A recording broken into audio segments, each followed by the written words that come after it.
기도의 성경 말씀은 누가복음 20장 45절에서 21장 4절까지 말씀입니다. 세번역 성경으로 받도록 하겠습니다. 모든 백성이 듣고 있는 가운데 예수께서는 자기 제자들에게 말씀하셨다. 율법학자들을 조심하여라. 그들은 예복을 입고 다니기를 원하고 장터에서 인사받는 것과 회당에서 높은 자리와 잔치에서 윗자리를 좋아한다. 그들은 과부들의 가산을 삼키고 남에게 보이려고 길게 기도한다. 그들은 더 엄한 심판을 받을 것이다.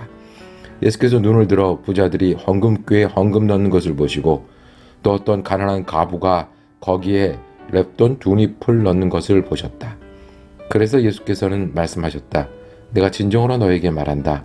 이 가난한 과부가 누구보다도 더 많이 넣었다.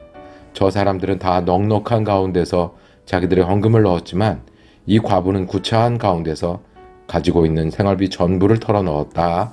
아멘. 오늘은 과부의 헌금 얘기를 하려고 합니다. 어저께 우리 저기 했죠. 기도하는 집하고 강도의 소굴하고 했죠. 한 장소를 놓고 예수님은 기도하는 집이 되어야 된다라고 얘기를 했고 사람들은 거기다 시장판을 만들어 놓았습니다. 오늘은 한 장면을 보고 되게 헌금을 조금 하는 사람처럼 보이기도 하고 되게 헌금을 많이 내는 사람처럼 보이기도 합니다. 오늘 20장 마지막 절에는 예수님이 위선자들의 잘못을 꼬집습니다. 어떤 사람들이 위선자예요? 율법학자들을 조심해라 그랬어요. 율법학자들은 안 봐도 알아요. 뭐 하는 사람이에요? 뭘 많이 하는 사람? 율법을 많이 하는 사람. 그 다음에 율법을 공부하는 사람. 공부만 해요? 율법을 가르치고 전하는 사람. 말 그대로 율법의 사람이어야 해요. 그런데 그 사람들이 어떠냐 하면 46절에 할게요. 예복을 입고 다니기를 원하고 왜 예복을 입고 다니기를 원할까요? 알아보라는 거예요. 내가 이런 사람이라는 거. 그 다음에 장터에서 인사받는 것과 내가 예복을 입고 장터에 서 있으면 저분 하고 인사받는 그 자리를 잡고 사람들을 맞이하는 그런 사람들이 그때도 있었던 거예요.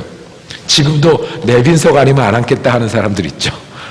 그때도 있었던 거예요. 그리고 회당에서 높은 자리와 당연히 율법학자니까 회당에서 하는 일이 있을 텐데 아예 그게 내 자리인 줄 알고 높은 자리를 선택하고 잔치자리에 가면 대접받는 자리 내빈석에 가는 걸 좋아한다. 그런 사람들이다. 율법의 사람들이어야 하는데 그렇게 하고 47절에 보면 거기서 더 나갑니다. 과부들의 가산을 삼키고 과부들의 가산을 어떻게 삼킬 수가 있을까요? 과비들이 자기 게 있잖아. 근데 어떻게 그거를 이들이 삼켜요? 법을 적용하는 거죠. 우리 집안에 과부가 생겼어. 이 과부는 어떤 과부예요? 이 성경에서 나오는 과부, 유대 지방의 과부의 뜻은 누가 없어야 일단 과부야? 네. 있는 듯 없는 듯 하는 그런 남편 말고 아예 없어야 돼요. 예? 예. 그러니까 왼순이 이 상관없어. 아예 없어야 되고 누구도 없어야 돼요. 자녀도 없어야 돼요. 나를 봉양해줄 자녀가 없는 사람들을 여기서 과부라고 부르는 거예요. 그때는 수명이 짧았고 빨리들 돌아가셨고 특별히 남자들은 사고를 많이 쳐서 빨리 돌아가시기 때문에 이 과부들이 많이 있었던 거예요. 과부들의 가산을 어떻게 삼겨요? 우리 집안에 과부한테 갈 재산이 있으면 법 안다고 조정해서 그거를 빼돌리는 거죠. 그리고 과부들은 뭔가 뺏겼을 때 저항할 수 없는 사람들이에요. 특별히 율법학자니 높은 사람들이 자기에게 뭔가 힘으로 했을 때 그거를 지키고 버티고 다시 가져올 수 없는 사람들이 과부예요. 그래서 약한 사람들의 대명사가 과부예요. 남에게 보이려고 길게 기도한다. 예수는 분명히 말해요. 그들은 더 엄한 심판을 받을 것이다. 주님은 알아보는 사람이 있어요. 어떤 사람이냐면 위선자들을 알아봐요. 겉다르고 속다른 거. 특별히 어떻게? 겉으로는 믿음이 좋은데 속이 깡깡이 빈 거를 알아봐요. 철렁하죠? 가슴 철렁하죠? 예. 저는 목사도 혼자 있는 시간이 많은데 혼자 있는 시간에 우리 교회가 다 같이 있으면 어떻게 될까 할 때가 왜 없겠어요. 그래서 이런 말씀을 대할 때 철렁철렁 합니다. 예수님이 지금요 십자가 앞에 두고 마지막 가르침들 하는 거예요. 지금 우리가 쉬운 걸 골라서 갖고 왔지만 예수님이 십자가 앞에 두고 정말 절실하게 마지막 가르침 하는 중에 하나님은 위선자를 알아보시는 분이시더라고요. 그러니까 어떻게 하지 말아라? 위선하지 말아라. 그 다음 이야기, 오늘 이야기입니다. 예수께서 눈을 들어 부자들의 헌금깨에 넣는 것을 보시고, 헌금깨가 지금 여기는 어디일까요? 성전이에요. 성전에 어저께 말씀드렸듯이 성전 가운데 뭐가 있냐면 성소, 지성소 있고 제사장들이 일하는 방들이 있고 그 가운데 담을 쳐가지고 넓게 마당이 있었단 말이에요.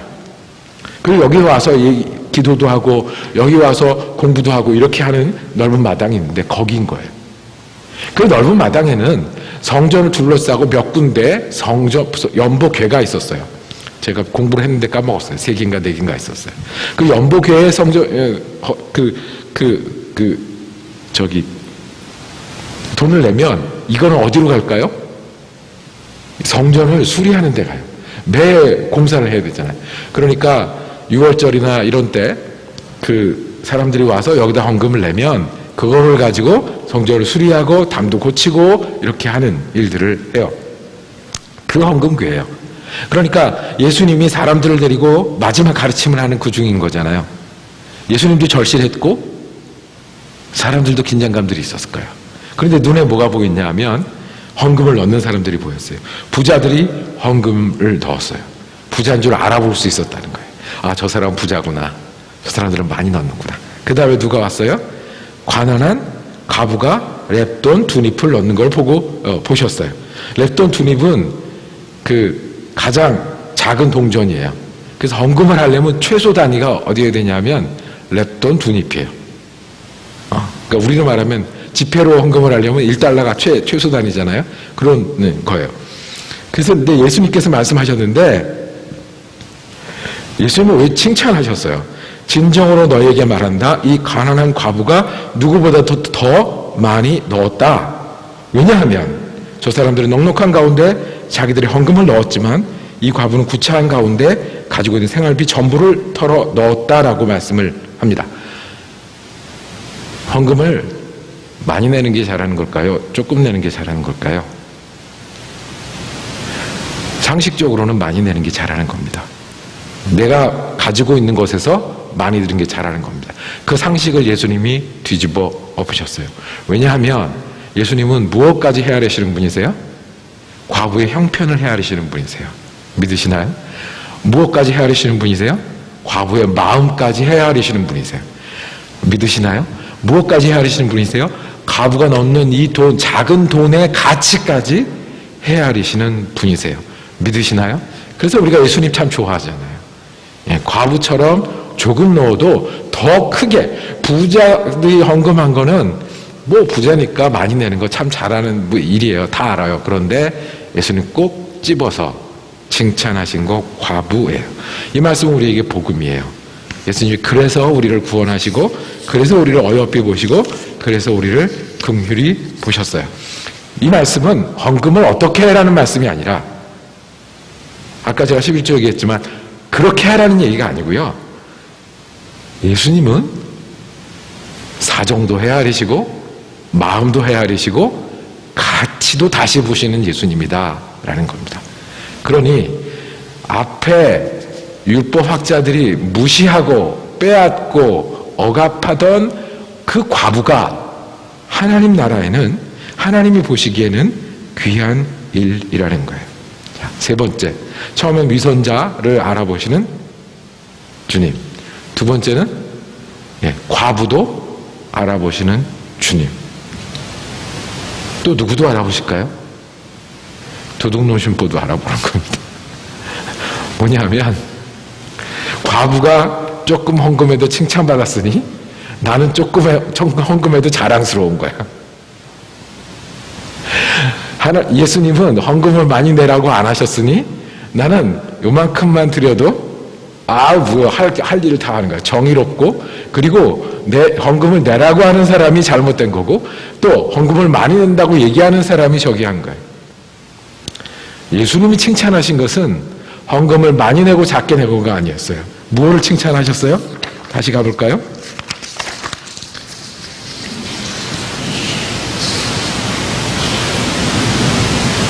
4절 마지막에 이 과부는 구차한 가운데서 가지고 있는 생활비 전부를 넣었다는 거예요. 전부를 넣었냐고 물어보시는 거예요. 예수님 마지막 설교하고 계신다고 말씀하셨죠. 이제 얼마 안 남았어요. 그런데 제자들에게 하나님을 어떻게 믿는 거냐 하면 전부로 믿는 거라고 가르쳐 주시는 거예요. 과부가 헌금을 드리는 거를 칭찬하시면서 헌금은 저렇게 하는 거야. 전부로 하는 거야. 예수는 어떻게 믿는 거야? 전부로 하시는 거야. 우리가 잊고 있는 게 있어요. 왜냐하면 우리는 보고 싶은 하나님을 먼저 보거든요. 아간의 하나님이 우리 하나님이세요. 그 많은 사람 중에 아간이 하나님께 눈 가리고 챙겼을 때 그것을 보시는 하나님이 우리 하나님이세요. 아나니아와 삽비라가 다른 마음을 먹었을 때 쓰러져 죽어나왔던 거를 성경에서 우리에게 말씀하시는데 그거는 우리 빨리 잊어요. 그리고 뭐만 이렇게 작게 드려도 주님 크게 보시니 그리고 작게 기쁘게 헌금을 하는 거예요. 이거를 뭐라 그래요? 도둑놈심 뭐라 그래요? 예수님이 제자들에게 떠나기 전에 가르쳐 주는 것은 전부로 예수 믿는 거라고 그래요. 예수님이 이 과부 헌금에서 누구를 보셨을까요? 과부가 전부로 헌금 드릴 때 예수님은 어떤 모습을 보셨을까요? 예수님이 지금부터 전부를 드릴 거예요. 예수님이 십자가에서 전부를 드릴 거예요. 어떤 것까지요? 나의 하나님, 나의 하나님, 아버지 나 이거 안 하면 안 돼요 하는 그런 바람의 기도까지 전부를 드릴 거예요. 하늘의 미랄이 땅에 떨어지는 게 전부라고, 그 믿음이라고.